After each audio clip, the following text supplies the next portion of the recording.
नमस्ते सभी को. Good morning everyone and welcome to a meditational session. It is a meditational session where we will be doing what we call satsang. इसमें जो ध्यान हमने करना है वो केवल हम सत्संग के द्वारा करेंगे और मैं हिंदी में भी बोलूँगा और अंग्रेजी में भी बोलूँगा. I will try and speak in both languages, in English and in Hindi, so that people gain benefit and it can be heard by as many people as possible. The reason why satsang or spiritual discourses is a form of meditation is because it opens up the mind's blockages or answers which are very deep within part of our consciousness, part of our subconsciousness. जो हमारे गहरे प्रश्न है वो सत्संग के द्वारा ही खुलते हैं कि ये जीवन क्या है और हमारा मकसद क्या है. What is the purpose of life? Why are we here? और आज का जो विषय है वो है कैसे सहज जीना और जो 4 हमारे आश्रम बताए गए हैं कि कैसे जीवन को जीना. So today's discourse I will speak about how to live simply. What, as per Hindu Dharma and philosophy, there is some basics which are very, very useful to know. And also there are 4 stages of life which are prescribed.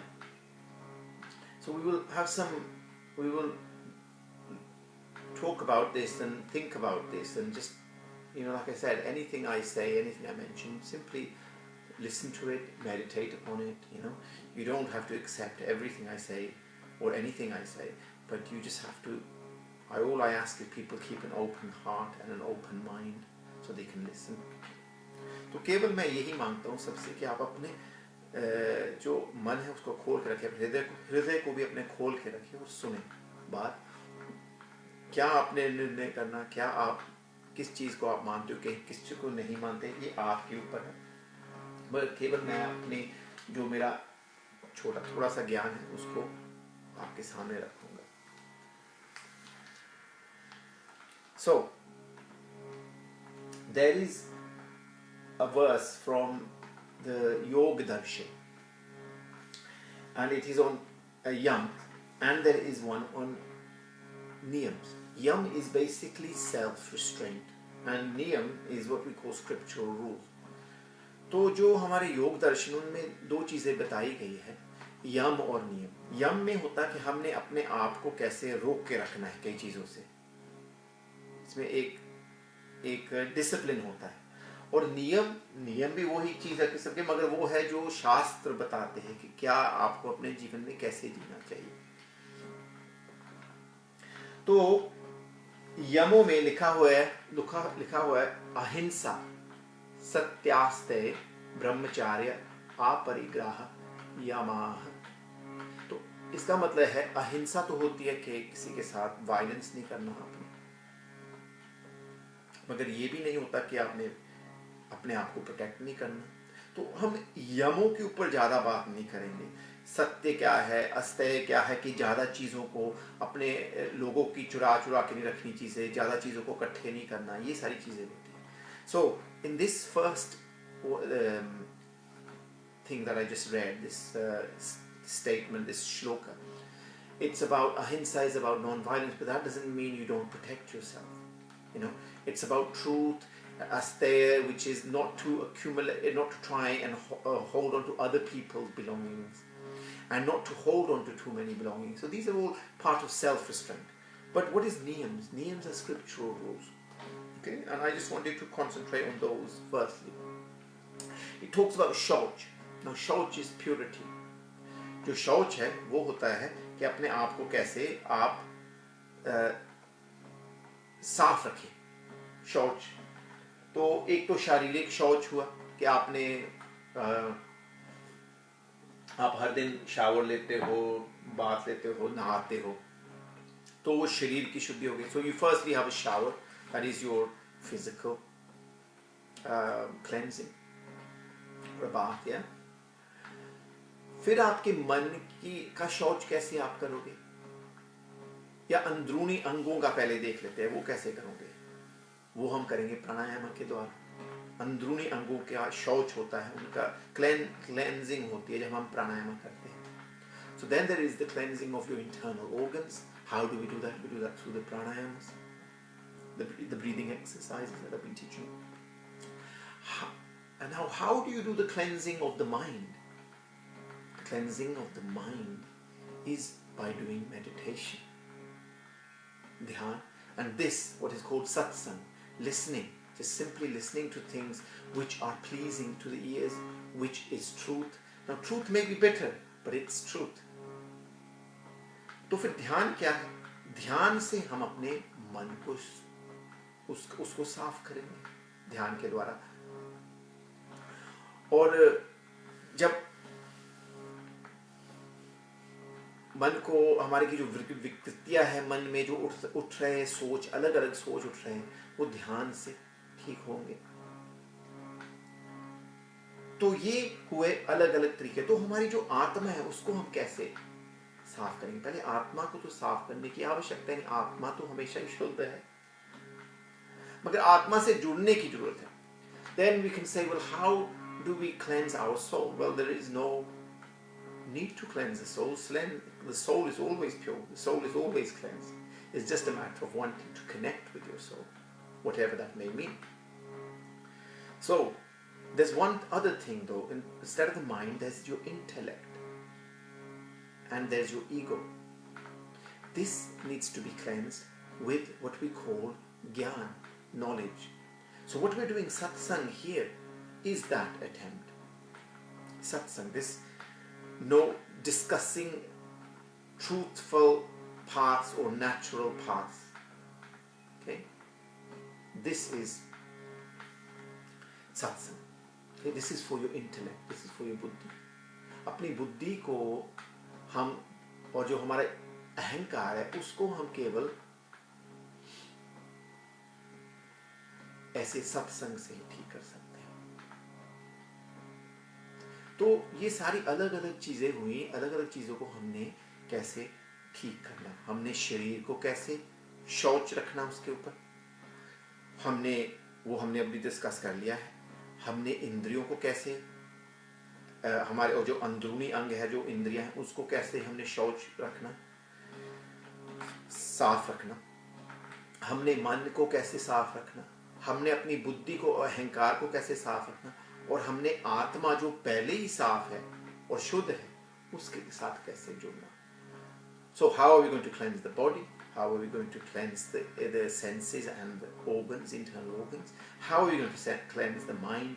How are we going to cleanse the intellect, the ego? That allows us to connect with the soul, which is forever cleansed. It's pure. So all of this cleansing needs to happen for us to become closer and closer and be able to connect with the soul.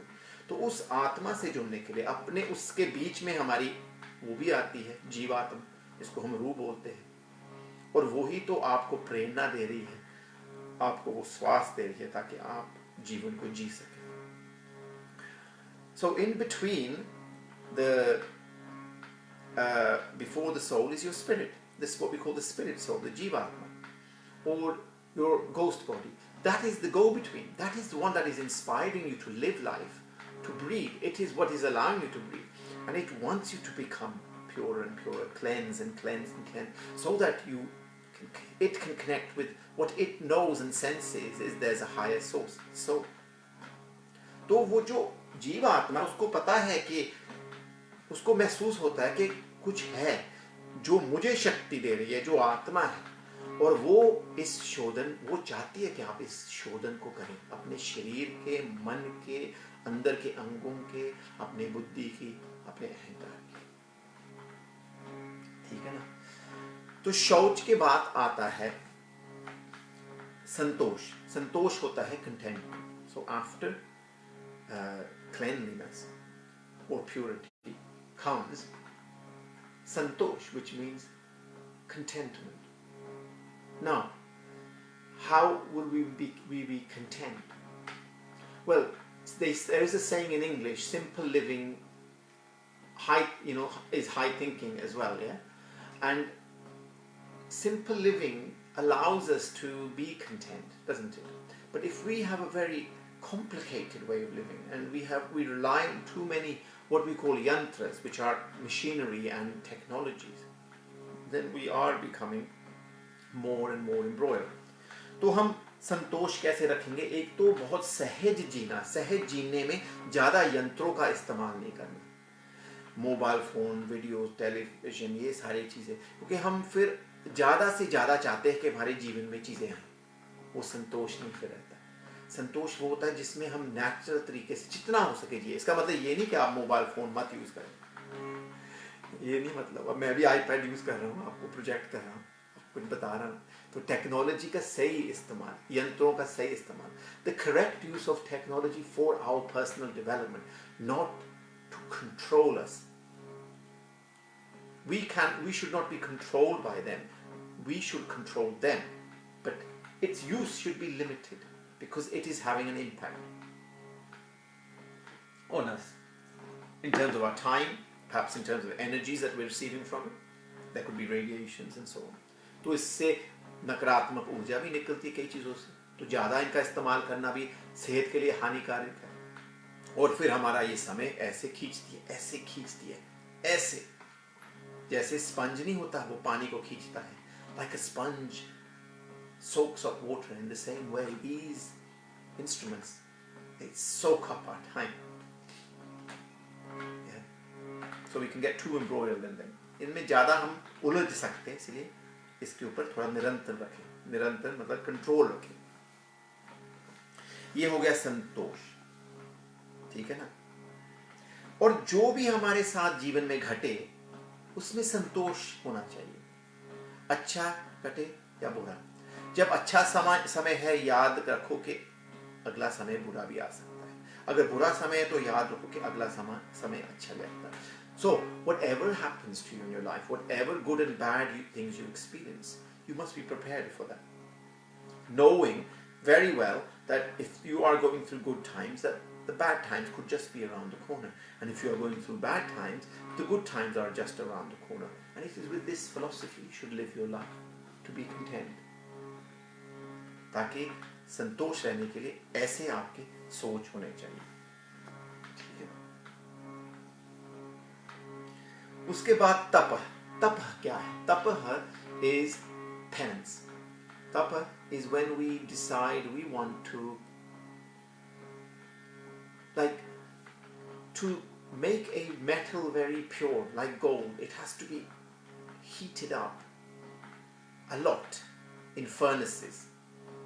Metals, to purify metals, we have to put them through a lot of beating and heat to make them pure. In the same way, for us human beings, we have to go through this process of cleansing, purification, but tapaha, this penance. So the more we endure, the stronger we become. तो तप का मतलब होता है कि हमें अपने आप को तपाना है। जैसे सोने को तपाते हैं, तब वो उसकी शुद्धता निकलती है और वो निखर के आता है, ऐसे ये तप हुआ। तो ये है शौच, संतोष, तपः, स्वाध्याय, आयेश्वर, प्रणिधानानि नियमः। तो ये नियम है, scriptural rules. So this was that's from the Yoga Sutras which I just spoke. That was a statement. We're working through that statement. Shauch, Santosh, Tapa. Then it talks about Swadhyay.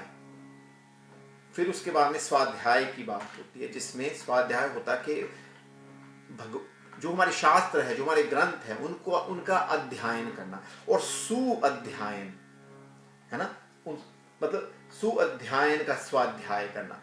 सु का मतलब होता है good, अध्ययन का मतलब होता है to recite, or अध्ययन मतलब to memorize, to learn. और स्वाध्याय is that basically, ठीक है ना? अध्ययन, स्वाध्याय मतलब to learn and to learn our scriptures, it's basically regular study. You need to make sure you're regularly studying or regularly listening. Now, I'm actually not very good with books at all. I am not an avid reader.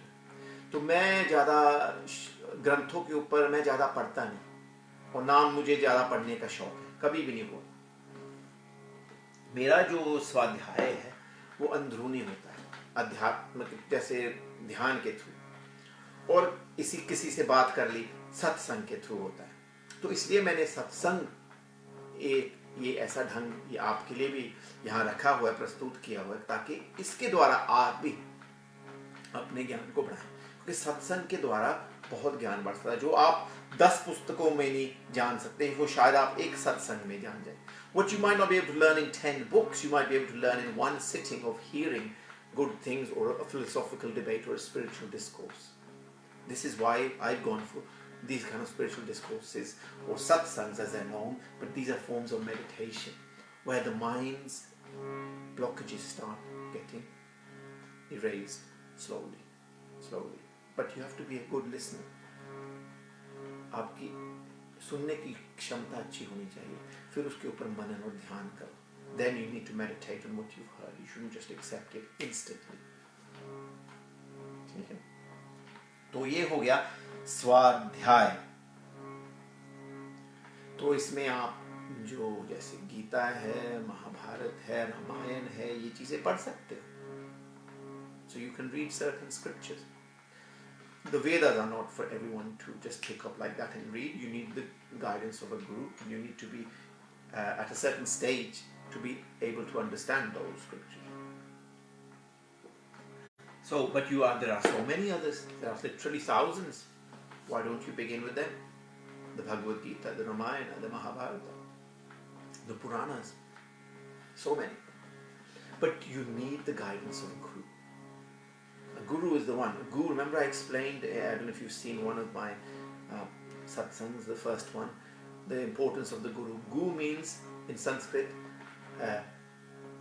darkness. Ru means light. The one who takes you from darkness to light, that is a guru.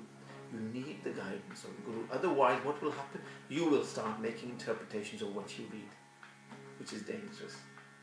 And the guru will tell you exactly what stage of truth you need to know. Now see how I said stages of truth. There's this truth, then there's this truth, then there's a higher truth, then there's a higher truth. But they might only give you this meaning because giving you this meaning might complicate things. तो गुरु की आवश्यकता बहुत पड़ती है जब हम ये स्वाध्याय करते हैं, क्योंकि नहीं तो आप अपना ही मन लगाएंगे, अपनी ही बुद्धि लगाएंगे कि इसका क्या मतलब हुआ. क्योंकि ज्ञान अलग अलग प्रकार, अलग अलग स्थिति पे है. यहाँ पर भी वो ज्ञान है, वो सत्य है, यहाँ पर भी वो सत्य है, यहाँ पर भी वो सत्य है. अब आपको कौन सा गुरु ने सत्य देना, ये वाला या ये वाला? शायद यही आपके अभी आप इसके ही काबिल हो. नहीं तो अगर यहाँ दे देते आपको, पता नहीं क्या हो जाता आपके मन को, दिमाग को या आपको. तो ये है. गुरु की महिमा मैंने समझाया था. गु का मतलब है अंधकार और रू का मतलब है रोशनी, जो आपको अंधकार से रोशनी की ओर लेके जाता है. इसलिए गुरु की बहुत आवश्यकता होती है. और मैंने स्वाध्याय ज्यादा सत्संग के द्वारा ही किया है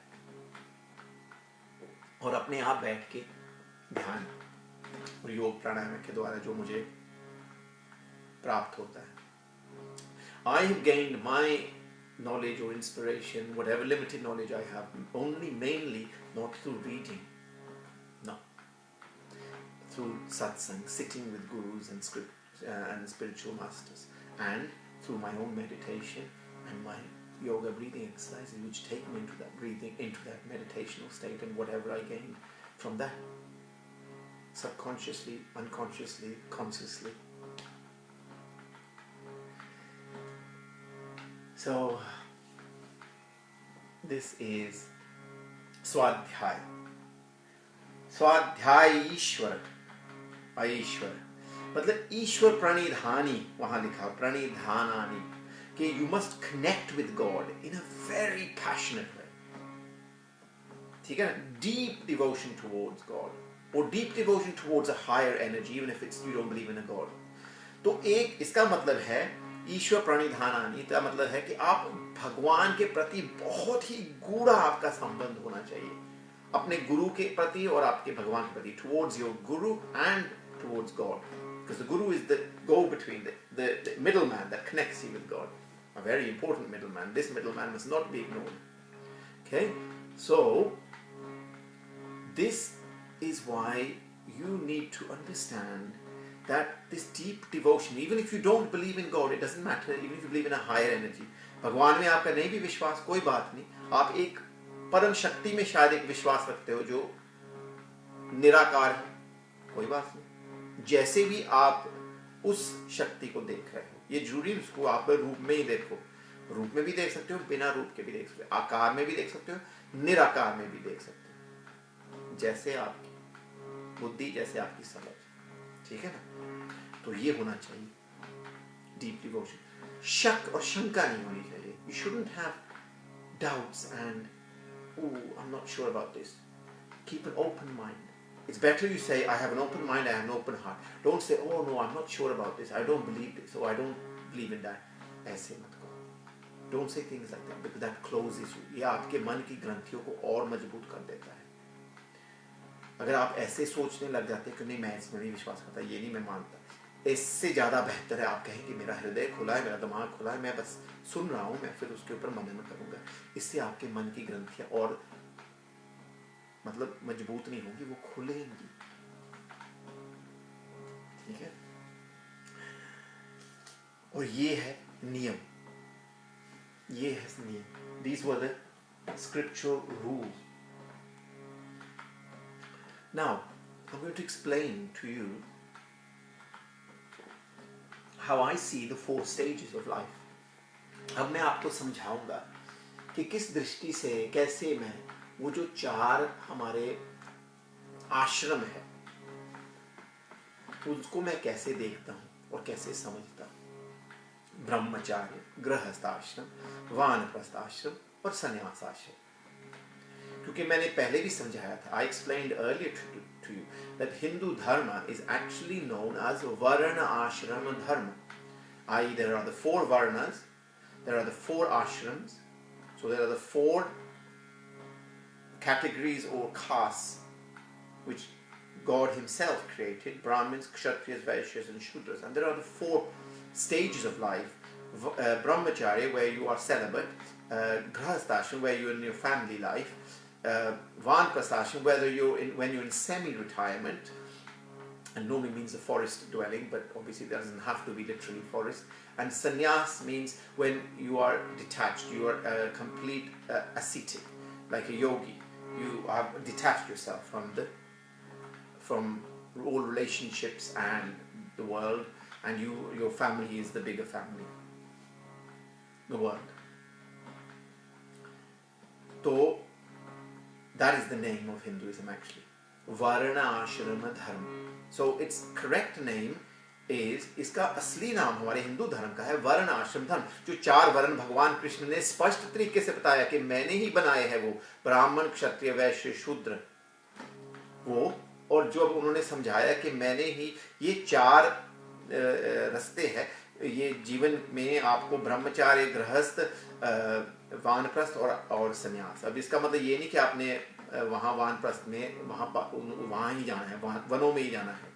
वानप्रस्थ के अलग तरीके से भी हो सकता है. और संन्यास का मतलब जब आप सब अपने रिश्तों से तोड़ लेते हो, अपने परिवार वालों से, अपने मतलब जो पारिवारिक जो आपके बंधन हैं वो बस अब आपके लिए इतने महत्व नहीं रखते. अब दुनिया ही आपका परिवार बन गया, सारी दुनिया ही आपके परिवार बन गया. आपका हृदय इतना विशाल और आपका मन इतना विशाल हो गया. ठीक है. और आपको पता ही है गृहस्थ का क्या है और ब्रह्मचारी क्या है, जब हम अभी अपने सीख रहे चीजें और बचपन में. तो ये हो गया. These are the 4 stages. Let's start with brahmacharya. Brahmacharya is abstaining from these sexual desires and keeping a focus on educating yourself to the stage. Its approximate age is given up to the age of 25. Now you don't have to take that as a literal age. ब्रह्मचार्य को 25 साल तक कहते हैं, मगर ये जरूरी नहीं आप 25 पूरे 25 ही सोचते. इसमें ये है कि उस पहले सालों में आपने काम की वासना को जितना भी हो सके कम करके आपने अपना ध्यान केवल अपने विद्या पर, अपने ज्ञान के ऊपर लगाना, कुछ बनने पे, कि कुछ आप बनो, ज्ञान प्राप्त करो. So people used to go to gurukul. लोग गुरुकुलों में जाते थे. आजकल तो गुरुकुल है नहीं या बहुत कम है, तो ज़्यादातर लोग एजुकेशन जो भी है मॉडर्न एजुकेशन सिस्टम में जाते हैं. People go into modern education system. So the purpose is to educate yourself. So to keep a focus and not to be distracted. तो एक ध्यान में रहें और विचलित नहीं होना, और अपने एक लक्ष्य रखें कि मैंने कुछ बनना है. तो ये ब्रह्मचार्य पालन. ठीक है. ब्रह्मचार्य के बाद आता है गृहस्थाश्रम. अगर आपके लिए है तो अगर आप गृहस्थ में चले गए, आपकी शादी होगी, अब आपके संबंध बनते हैं, परिवार आपका बढ़ता है, आपके माँ बाप के साथ, आपके रिश्तेदारों के साथ, आपके अपने बच्चों के साथ. So then you go into grahastha ashram, which is family life. So you have your own family, perhaps. If it's for you, then you go into family life, and then you have relationships. You maintain relations with your mother, father, with your family members, other greater family members, your own children, and so forth. And as we mentioned, in some of the self-restraints, the more you can follow those self-restraints, the more simpler the living can be, the better. Okay. Unfortunately, in this age of darkness, we say the family members, the families become smaller and smaller units. इस कलयुग में हमारे जो गृहस्थ में हमारे जो परिवार पहले बहुत बड़े बड़े परिवार थे, अब छोटे छोटे होते जा रहे हैं. ये कलयुग की निशानी है कि क्योंकि अब सभी के साथ इकट्ठा रहना अब अच्छा ही नहीं लगता लोगों को, कि मैं दादा दादी भी हो, ये भी हो ना, वो भी हो, चाचा चाची भी हो ना. अब सब अपने अपने अलग अलग में, क्योंकि कलयुग का प्रभाव है. So it's the influence of these times, these modern times, that we don't have the patience and we don't have the capability to stay in smaller units. In larger units. We want to become smaller and smaller units. I mean, I always give an example of Yugoslavia. Look, it was just it wasn't even a very big country, and they couldn't even live together. They split up into God knows how many parts, 6, 8 different countries. So this is nature of this age of darkness, that everything keeps becoming smaller and smaller and smaller. Yeah? And tolerance becomes less and less and less, unfortunately. Okay? So you have to be watching out for that. तो वो Yugoslavia का मैं कभी कभी मिसाल देता हूँ कि देखो एक छोटा सा देश था, उसके भी पता 6-8 टुकड़े हुए, कितने कत्लेआम हुए, क्योंकि वो भी एक दूसरे के साथ एक छोटे से मुल्क में नहीं रह सके. ठीक है. तो ये कलयुग की निशानियां होती, इनसे सावधान रहे, बच के रहे, उसको समझे. तो अब मैंने आपको गृहस्थ आश्रम के बारे में बता दिया, ब्रह्मचार्य के जितना भी थोड़ा सा बताना था. अब वानप्रस्थ आश्रम. तो अब आप जब कुछ सीख गए, आप अपने ब्रह्मचार्य में आपने कुछ सीखा, जैसे फर्ज करो आप इंजीनियर बन गए, इसका एग्जाम्पल ले लेते हैं. ठीक है ना. या आप कुछ भी हो सकता है, आर्टिस्ट बन गए, कुछ भी बन गए, है ना, एक्टर बन गए, कुछ भी बन गए. तो आपने जैसे 25 से 50 साल में इसको कहते हैं गृहस्थ आश्रम. मगर मैंने ये आपको पहले ही बताया, ये जो डेट्स हैं इनको ऐसे लिटरली मत लें कि बस इतने में मैंने यही करना है. ये जरूरी नहीं है, मगर ये एक गाइड है, आपको गाइड दे रहे हैं कि 25 से 50 तक ये गृहस्थ चलता है ज्यादातर. ये आपका दूसरा स्टेज है, पढ़ा हिंदी में कहते हैं. तो उस स्टेज में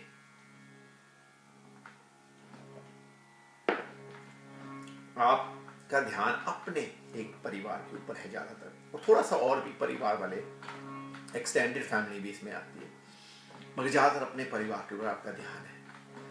मगर जब हम वानप्रस्थ में जाते हैं ना, तब अब वन नहीं है, जरूरी है कि वनों में ही जाना आपने, मगर अब आपने अपने परिवार को थोड़ा और बढ़ा देना है. कैसे? अपनी सोसाइटी को भी अपना परिवार मानना है. क्यों? क्योंकि 50 के बाद 50 से 75 में आप वानप्रस्थ में जाएंगे, उसमें आपने जो सीखा है जो केवल आप अपने परिवार के लिए करते थे, अब वो शायद शादीशुदा हो गए या वो अपने आप को संभाल सकते हैं, अब आप औरों के लिए करना शुरू कर देते हैं। आपका थोड़ा और व्यापक हो जाता है मन, देखा, हृदय भी व्यापक हो जाता है, मन भी। So what do you start doing after 25 to 50? You're in your married life or in your family life, and your main focus was on your own nuclear family, maybe more of a bit of an extended family, but not too much, mostly your own family. Then from the age of, these are not specific days, you have to from 25 to 50 be in married life, family life. It's just an approximation. These are the stages of life. It's just like a guide. But then from 50 to 75 you go into what's called vanaprastha, i.e. the forest dwelling. But that doesn't mean you go into a forest. It just means that you're like the forests, they give oxygen to everybody, they think of everybody, there's so much life that lives there. It's life, it's the habitat for so much life. In the same way, you become like a forest, if you like. You start accommodating other forms of life. You start spreading out your knowledge to other people beyond your family. From 50 to 75, you start giving away your knowledge that you learned, because you're sharing it before we finally go pop and die. You're trying to share. In Vanaprastha ashram, you're trying to extend your family from your nuclear family. You're trying to broaden your mind and your heart, so you incorporate a bigger family and you spread your knowledge so that you don't go away and die with your knowledge.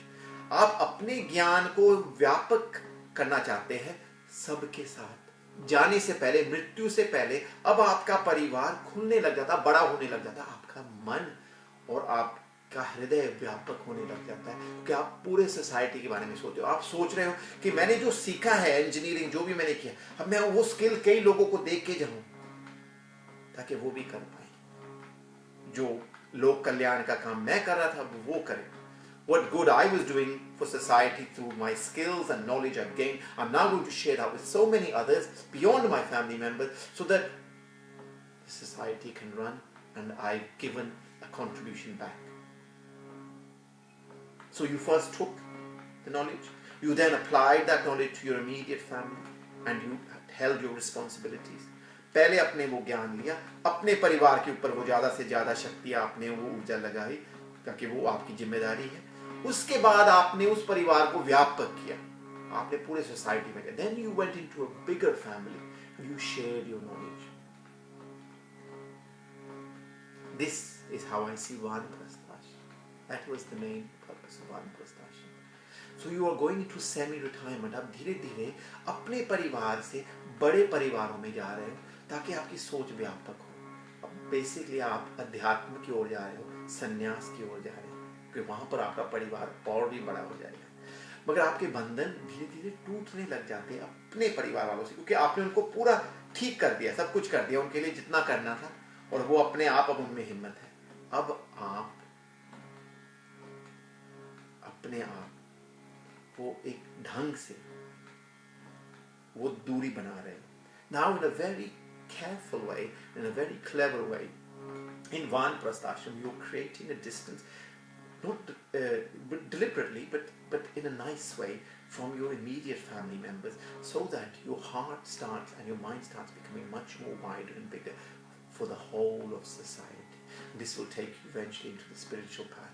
Your journey into the spiritual path will become easier if you slowly learn over this next 25-year period between 50 and 75 to learn how to break away slowly, but in a very subtle way, from your immediate family. That doesn't mean you disconnect from them totally.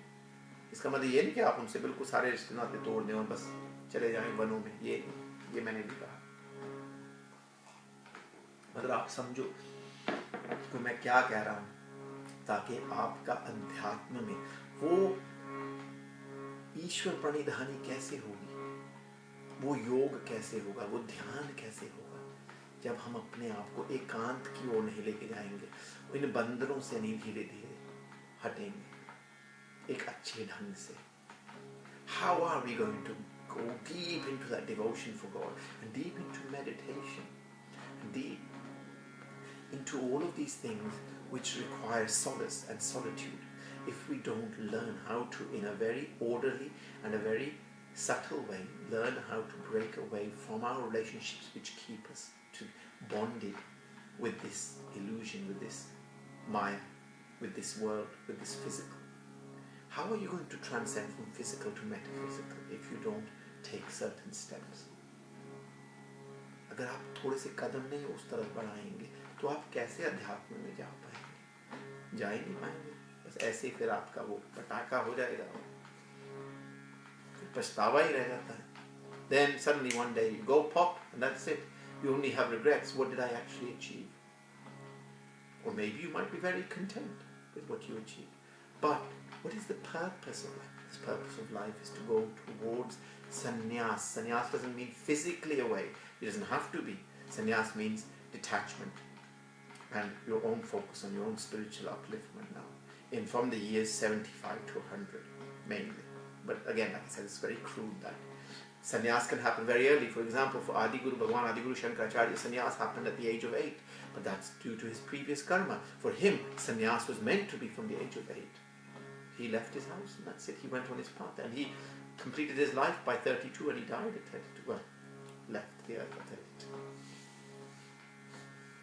So, from 75 to 100 is our spiritual upliftment, our spiritual development.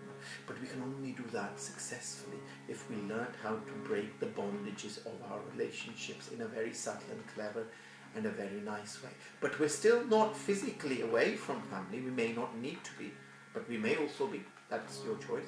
But the point is that you've done this in such a way that it's beautifully taken you and you're now in this state of calm and contentment that you've done all of your duties, not only to your family and to the greater family, and shared all in all. Now you are going to go for this level of purity that this creates inside you, because you went through this tapa. This tapa means this hard core punishment, penance, but you did it in a content way, with santosh. And you did it with satya, with truth.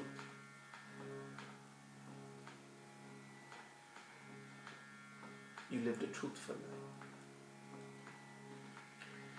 And now when you're in that stage, that's when your connection with God will become so much instantaneously. And you'll become one.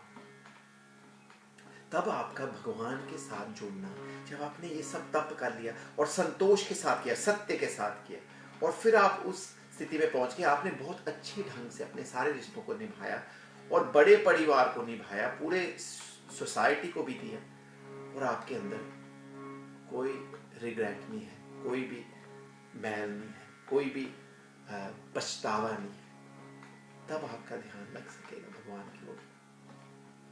उस 75 से 100 साल में हम संन्यास कहते हैं. मतलब पहले ही समझाया हो, ये डेट्स जो है, संन्यास उससे पहले भी हो सकता है. जैसे भगवान आदि गुरु शंकराचार्य ने तो 8 साल की उम्र में संन्यास लिया था, क्योंकि उनके वो कर्म थे, और वो 32 साल तक तो वो दुनिया से भी चले गए थे, तो वो उनके कर्म थे. तो ये है संन्यास. वो एक स्थिति पैदा करनी है, आपने अपने आप को ऐसे परिवर्तित धीरे धीरे करना है ताकि वो संन्यास आप कर सके. आप फिर भी अपने परिवार के साथ जुड़े हो सकते हो फिजिकली, मगर अंदर से वो वैराग्य है, क्योंकि आपने तो सारी दुनिया को अपना परिवार बना लिया. You still may be physically connected with your family even after the age of 75 in this sannyas period, yeah? But you are actually internally disconnected from everyone because you're now connected with the whole world. The whole world is your family. Vasudeva Kutumbaka. No. This is not just directed at men, this is for women as well. Everyone. Because everyone goes through these stages. But the complications are when you're in married life is whether, this is why they used to match people up in a certain way that they could live together with that same kind of a mindset. तो इसीलिए सब ग्रह सब चीजों को मिलाते थे. They used to astrologically pair people together in marriages in such a way that you both had that similar frame of mind, you had that similar kind of nature, and then that path becomes much easier and beautiful if you both tread it together. My own personal belief is, if one person feels that that is their calling, you mustn't hold them back as long as you fulfilled all your responsibilities. मेरी इतनी सोच है कि अगर एक जगह मियाँ बीवी दोनों करेंगे तो वो इसलिए वो इतने ध्यान से वो करते थे ना शादियाँ के, हम इनको इनके नेचर को मिलाएं, हम वो सारा कुछ करते थे, तब जाके वो रिश्ते बनते थे. मगर अगर दोनों नहीं कर पाते, अगर दोनों कर पाते तो इससे बेहतर कुछ है ही नहीं. मगर अगर किसी एक को है कि मुझे इस पथ पे जाना है, तो उसको बंदे को रोकना नहीं चाहिए, या बंदी को, या जनानी, बंदा या बंदी, ये सब का अधिकार है उस ईश्वर के साथ जुड़ने के लिए और इस जीवन का जो असली मकसद है उसको प्राप्त करने के लिए. To achieve the real purpose of this life, why we exist, and to do a deeper spiritual delving is everybody's birthright. But you must not do it by running away from your responsibilities. You must complete those and go through those stages. मगर वो तभी आप कर सकोगे जब आपने अपने पूरे परिवार को, अपना पूरी जिम्मेदारी निभा के, आपने अपने बड़ी परिवार को, सोसाइटी को भी दे के, आपने अपने सारे स्किल्स सबके साथ शेयर करके फिर आप गए. इसको बोलते हैं फिर वैराग्य आता है, फिर वैराग्य आपके अंदर आएगा. That detachment then will naturally come inside you because you fulfilled all of those tasks. Not by running away from them. दौड़ के नहीं जाना, जो आपकी जिम्मेदारी वो आपको निभानी पड़ेगी, क्योंकि ये कर्म के ऊपर ही सारी दुनिया चलती है. जीता वो है जिसका स्वाभिमान जीता है, जीता वो है जिसका शुभ कर्म जीता है, जीता वो है जिसका पुरुषोत्त जीता है. इस जीवन में कीड़े की तरह रेंगना और फिर अंत में मर जाना, इसको जीवन नहीं कहते.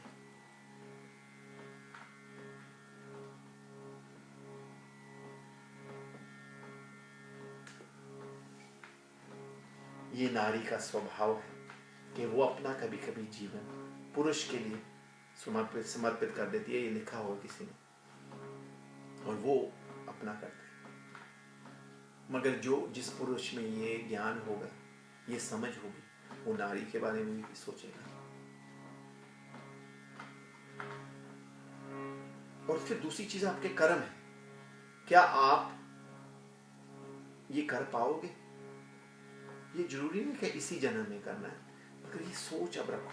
देखो, जैसे अब आपकी सोच बन जाएगी ना, वैसे ही रास्ते आगे खुलते जाएंगे. इस जीवन में नहीं तो अगले में हो जाएगा, क्योंकि आपने इस ज्ञान को समझा, इस ज्ञान के ऊपर मनन किया, ध्यान किया. ये एक जीवन की बात नहीं है, ना जाने कितने अनेकों जन्म हमें लेने पड़ते हैं इस स्थिति पे पहुंचने के लिए. मैं जो आपको बता रहा हूँ वो ऐसे ही नहीं हो जाता चुटकी में. उसके ऊपर कदम फूंक फूंक के आप कदम बढ़ाएं, मगर बढ़ो. सोच सही रखो, think right, and good things will happen. And then whatever path opens in front of you, that opens in front of you. Somebody asked me the question, but women sacrifice their need and let men fulfill theirs. So let me just explain in English. That's very true. Sometimes they do that. Sometimes men do that for women. Mostly women do that for men. I agree. So what I'm saying is that maybe this isn't meant to be in this life. Remember, we are not just this one. We're not just living through this one body. That is not our only existence. Before this we existed, after this we will exist. The problem is we think this is our only life. Therefore, everything has to happen within it.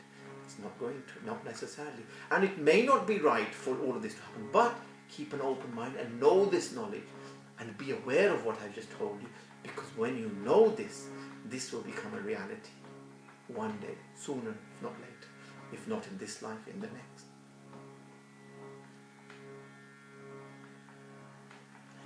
Are we actually living this life? Or is life living through us?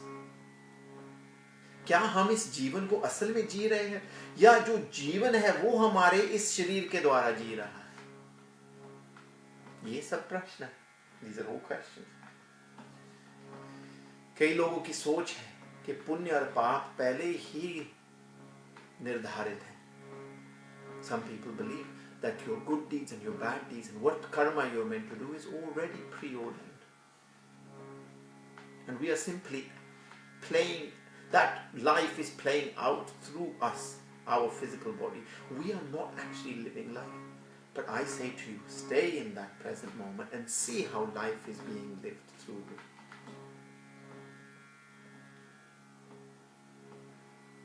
These are big topics, so we can't get an answer instantly like this. We will need to meet again.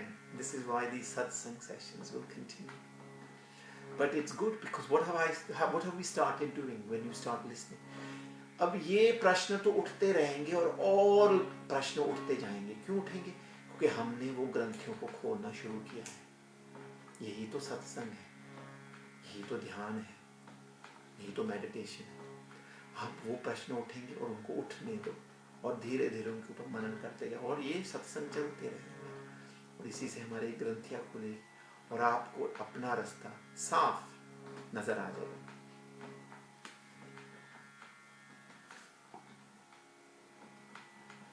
यहाँ पर हम विश्राम देते हैं। प्रश्नों के लिए बहुत बहुत थैंक यू वीना जी, और जुड़ने के लिए जो भी जुड़े हमारे साथ, आप सबको। तो एक गीत में गाता था, तो वो है उसके ऊपर ईश्वर प्रणिधान के ऊपर कि हम अपने गूढ़े संबंध भगवान के साथ बनाएं।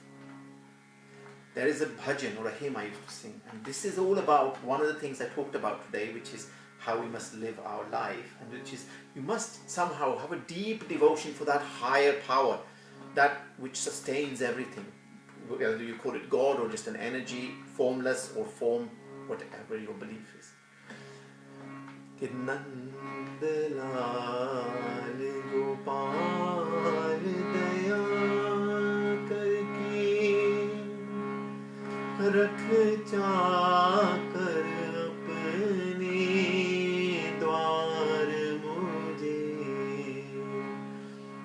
नंद लाल गोपाल दया करके, ओ Lord have compassion on me, रख चाकर अपने द्वार मुझे। नौकर मत रखना, क्योंकि नौकर जो है वो वेतन देता है, नौकर जो है वो सैलरी लेता है। मुझे चाकर रखना, मैं बिना वेतन के, बिना सैलरी के आपके काम करूं, ये मेरा सौभाग्य हो।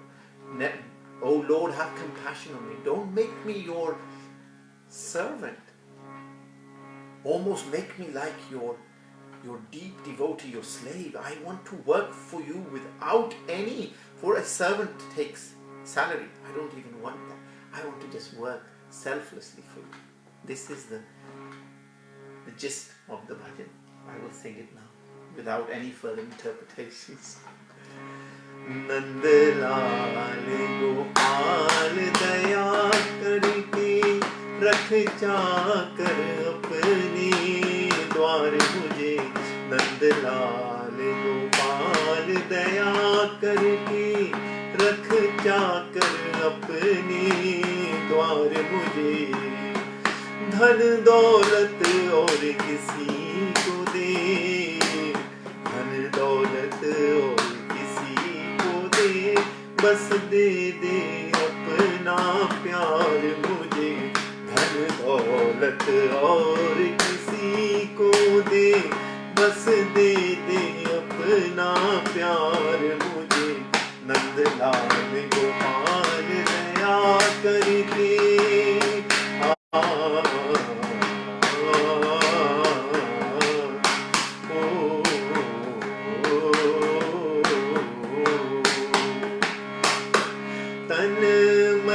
न चाहे होश रहे,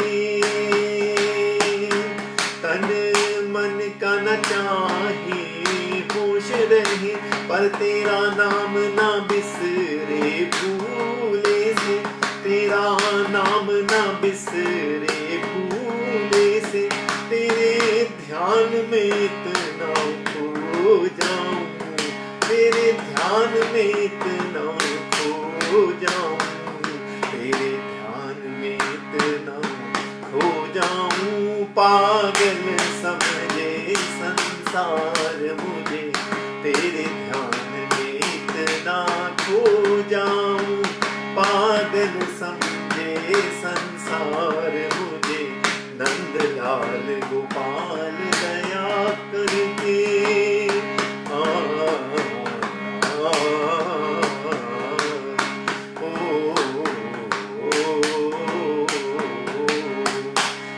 मैं निर्धन गोकुल और मथुरा, मैं निर्धन गोकुल और मथुरा, तेरे दर्शन को प्रभु जान सकूं, तेरे दर्शन को मैं जान सकूं, जब अपने मन में झांकूं मैं, जब अपने मन में झांकूं मैं, जब अपने मन में झांकूं मैं, मिल जाए तेरा दीदार मुझे, जब अपने मन में झांकूं मैं, मिल जाए तेरा दीदार मुझे, नंदलाल गोपाल दया करके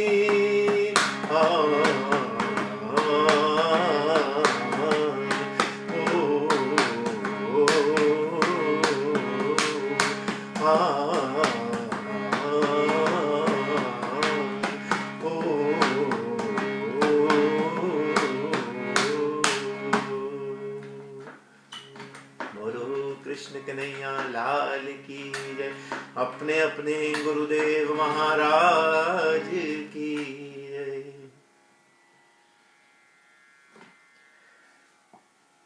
And it's 10:40, so it's coming up to our 1 hour of satsang. I hope you all enjoyed that.